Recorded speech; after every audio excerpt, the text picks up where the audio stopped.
As an activist poet, have you faced scenarios where you had to call out bias or discrimination by colleagues, irrespective of position, and any lessons you've learned from that?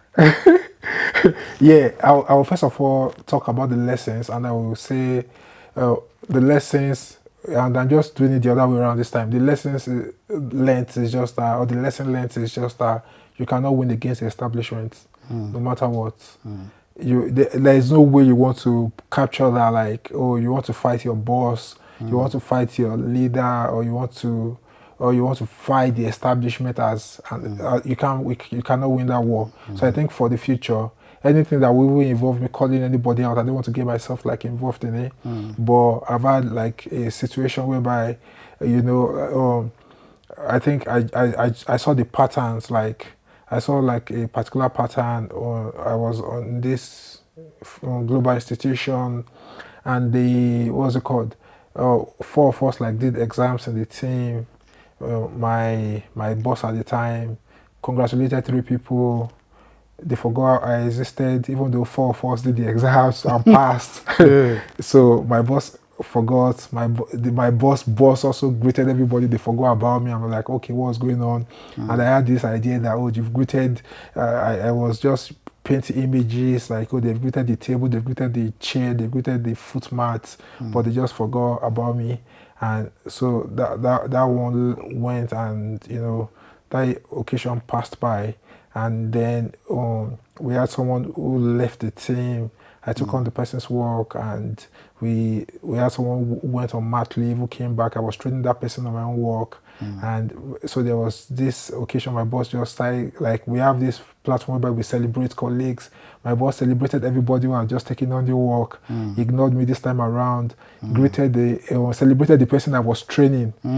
The person that was training who just returned from maternity leave and forgot about me. And I said, oh, nah, this is not for me, even though it was like tough for me. Like, I just felt like, okay, I'm done with this. Like, I'm done. Like, I don't, for me, I think I'm just in the headspace whereby work or the word of work shouldn't be like a do or die affair. And I know, like, most times we get emotional with work as well. We feel like, oh, this is what pays all of the bills and all of that. So people find it really difficult to, like, even come to terms that, oh, you are leaving a job or you want to leave a job because of that. Like, oh, just write it out, get another one. But for me, I feel like if a job isn't working, I don't think it's the end of the world. And I think we can also survive without it. Like, I think the mentality out there is that if I don't, like, people just have that mindset that if the job is not there, like, they would die practically. Yeah. And I can't really blame people too as well. Maybe the bills, the commitment, the direct debits don't know if you're working or you're...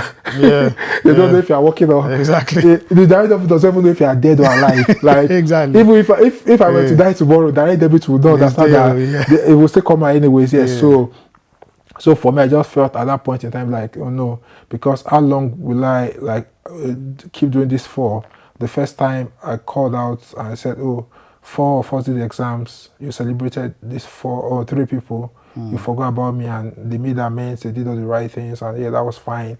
But seeing that as well, like, not just long afterwards, having to, like, celebrate everyone, the work I took on was like the toughest, like, and I was like working late, closing like 9 p.m. in a palm job, and I felt like, oh, I can't do this. I don't want to be in this sort of environment where I have to keep reminding, even though I was like close with my leader at the time, we were like really cool buddies, but if this sort of thing is just happening, either maybe initially it was implicit bias or whatever, then it's just explicit, like it's just right in my face. There was no point, like, there was no point just hanging on around there. And I felt like, okay, it was just, I've had enough. So no, I can definitely relate. I mean, one of my favorite movies is a movie called Heat, starring Al Pacino, Robert De Niro, and a few other people. And in it, Robert De Niro's character says something to the effect of, don't ever let yourself get attached to anything that you can't walk out on in 30 seconds flat when you feel the heat around the corner. And what I take from that is, it shouldn't. You shouldn't live your life, or at least how I interpret it for myself, is I don't live my life whereby if something goes wrong, then it becomes an existential crisis. Yeah. There's always going to be another way. Yeah. There always has been. And, in contracting, we experienced this the most because back in the heyday of contracting anyway, it was like, okay, well, this contract is coming to an end. Yeah. But there's always going to be something else. Yeah. And there always was. Even if maybe you were forced to take a month off. And the money was good. The money was good. But the thing is, even though you were forced to take a month off, there was still always something else. Yeah. Always. And that's just how I try to live my life. Yeah. It's not worrying that, okay, this is not happening, so I need to make a plan. I need to pivot. Yeah. And I proactively do that so that should this come to an end, then I have a different avenue I can go down. Yeah. And I always try, and my life... Without shaking. Without shaking, yeah. And when you first start to put that into practice, it's difficult. Yeah. Because you're not used to it. Yeah. It's something that where you kind of almost have to unlearn some things in order to then have the mentality that, look, this might come to an end. Yeah. So you need to have maybe a plan B. Yeah. And then if plan B doesn't work, you need to still be able to pivot. But the main thing for me and why I have the philosophy is, as a man, I believe that you should be productive. Yeah, 100%. No matter what your circumstances, whether you're young and you have no children, be productive. Or even when it's even more important when you have a family. Yeah. Because everybody's looking up to you. Yeah. When your wife goes on maternity leave, who's going to be picking up bills type of a thing? You have to be productive. So for me, that's my mentality is, look, this might not work. I have to do this. Yeah. And even if it's something I don't enjoy, I just have to do it. Yeah. It's my responsibility. That's just the way that, people will say it's society, but I believe that it's just it's the role that I've been given as a man. Yeah. It's just, whether I want to or not, I have to do it. Yeah, you have to be productive. You have to be. Yeah. You can't as long as you're not lazing around, long as, just be productive. Just be productive. Whatever it is you choose to do, you have to be productive. And most times, a lot of people won't be doing something that they necessarily enjoy. Yeah. You enjoy your poetry, I enjoy my motorsports and all sorts. But that's not the point. Yeah. The point is, are you able to put food on your table? Yeah.